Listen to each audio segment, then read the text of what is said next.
Let's take you live to Chris Minns now. He is talking about the impacts on New South Wales and how they're going to work with the Queensland government as well as this cyclone approaches. And our friends in Queensland, I want to make it clear that the SES, the Bureau of Meteorology, emergency services in New South Wales have been working hard to pre-position and ensure we're in a position where we can get emergency service workers on the ground ready to go. But still a huge ask for the New South Wales community, particularly those that live on the Northern Rivers, to be prepared for the worst. We hope for the best, but we have to prepare for the worst.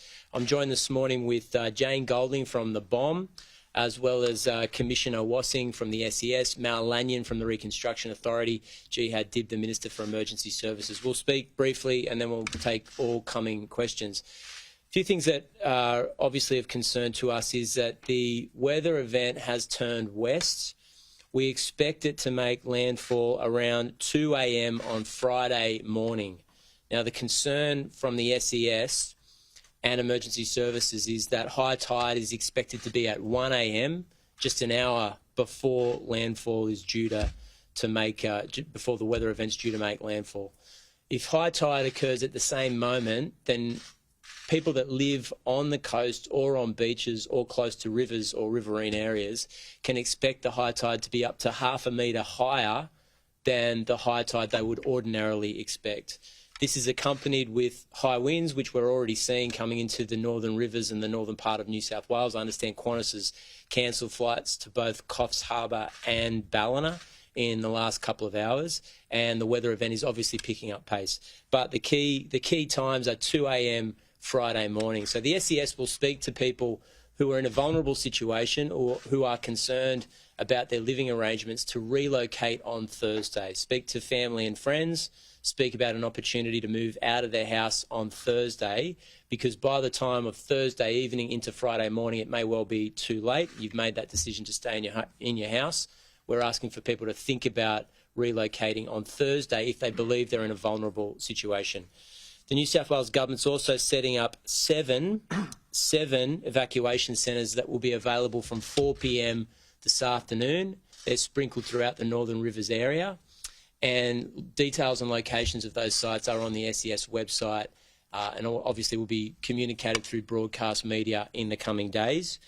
We've also made the decision to close 122 schools in the Northern Rivers for both today and tomorrow, and that's from the Clarence Valley up to the Queensland border and west out to Kyogle. So if you're in that school catchment area, school's not going ahead today and tomorrow. That decision's obviously been made to ensure that if there are parents or individuals that are involved with emergency service preparation, that they're able to focus on that situation. We don't want to have people in a obviously a dangerous situation or a vulnerable situation in the coming 48 hours. We've got a massive SES contingent that are pre-positioned into the Northern Rivers region. Emergency services have obviously worked hard with fire and rescue as well as the RFS to ensure all hands are on deck. However, if this is a major natural weather event, a natural disaster on a huge proportion, then we are asking the community to do their bit to be pre-positioned, be pre-prepared, make sure that you're prepared in the event of the worst case scenario. Download the Hazards Near Me app. Ensure that you're fully aware of where you will go in the event of a natural disaster.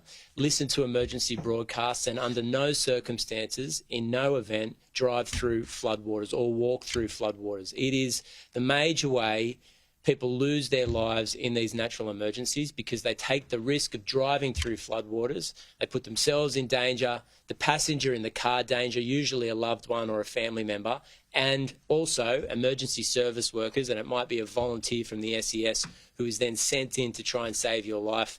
And we don't want to put people in danger. Please use common sense. Don't drive through floodwaters. Before I hand over to the BOM, I spoke briefly with the Queensland Premier this morning, David Crisafulli. Obviously, his state's on high alert.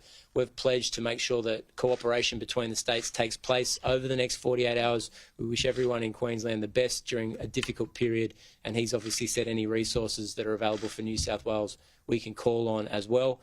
And we need to bunker down over the next 48 hours and get through what may be a very difficult time. I'm going to hand over to Jane. That's where we leave the Premier. That media conference continues on the Sky News Weather Channel, Channel 601. An update there, this storm is now expected to make landfall at 2 a.m. on Friday, and that will coincide with high tide, so that is the great risk there. Flights have been cancelled in preparation, of course, in northern New South Wales, into Ballina in particular, and the north of the state. Also, schools have been cancelled, about 122 of them, for the next couple of days as a precaution. All the usual warnings there from the Premier Chris Minns about the subsequent flooding and the danger of that flooding.